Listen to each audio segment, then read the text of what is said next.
Under a sky the color of cooling embers, the westbound train sighed to a stop at the little station where the prairie grasses bowed in the evening wind.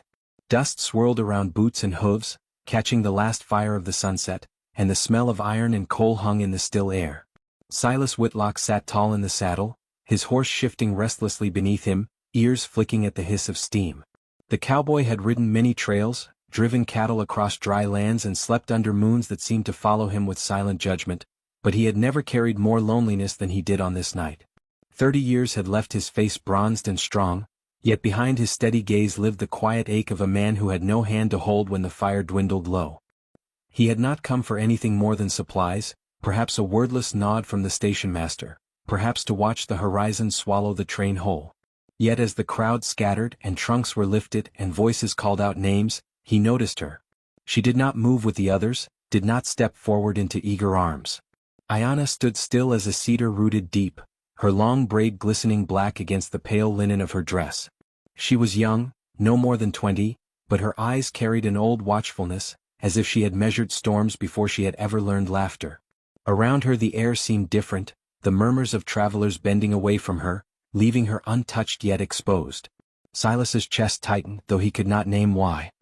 He had seen women before, saloon girls with painted lips, ranch wives bustling with children, widows whose sorrow turned sharp, but none like her. She looked not lost but set apart, as though the world had chosen not to claim her. A trunk sat unopened at her side, dust already gathering on its brass lock. The station master avoided her glance, turning instead to polish his spectacles though the glass was already clean. Ayanna's gaze never lowered, yet the silence around her grew heavier with every passing second. Silas wondered if anyone would step forward, if anyone waited for her down the road. When no one did, curiosity burrowed into him like a thorn.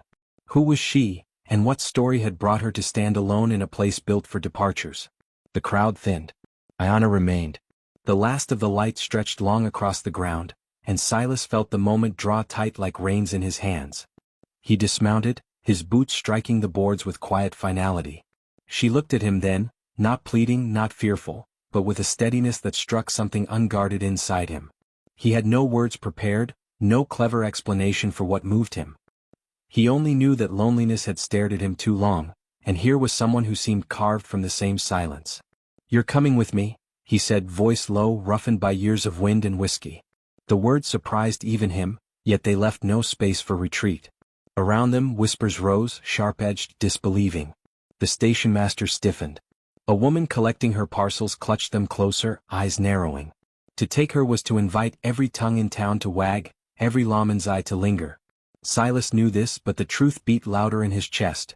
He could not leave her to the shadows. Ayanna studied him, her expression unreadable. She did not answer, yet she did not turn away. After a heartbeat, she lifted her trunk with her own hands, refusing his gesture to carry it, and followed as he led his horse from the station. The murmurs trailed after them like dust in the wind. The ride into the prairie stretched long and wordless. The land unfolded in endless copper and gold, the horizon bleeding into stars. Silas kept his eyes forward, every so often stealing a glance at the figure riding behind him. She sat the saddle as if born to it, her spine unbending, her face calm.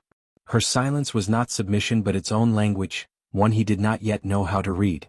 The air between them carried a weight he could not shake, guilt, perhaps, for speaking without asking, or perhaps a strange relief, as though fate had answered a prayer he had never spoken aloud. The night deepened. Coyotes called from the distance, and the smell of sagebrush thickened. Silas's cabin came into view, a squat wooden shape against the vast dark. He slowed his horse, listening for any sound from her. None came. He wondered if she judged him, if she wondered what kind of man would claim a stranger with so few words. Shame brushed against him, sharp and sudden.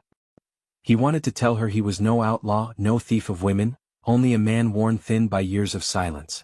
But he stayed quiet, letting the night carry what he could not say. Inside the cabin, the fire crackled to life, throwing shadows across the rough-hewn walls.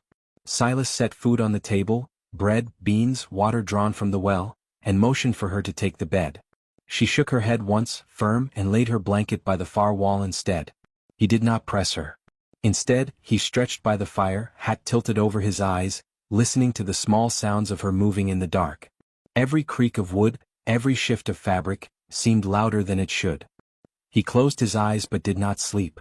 Morning came pale and cool.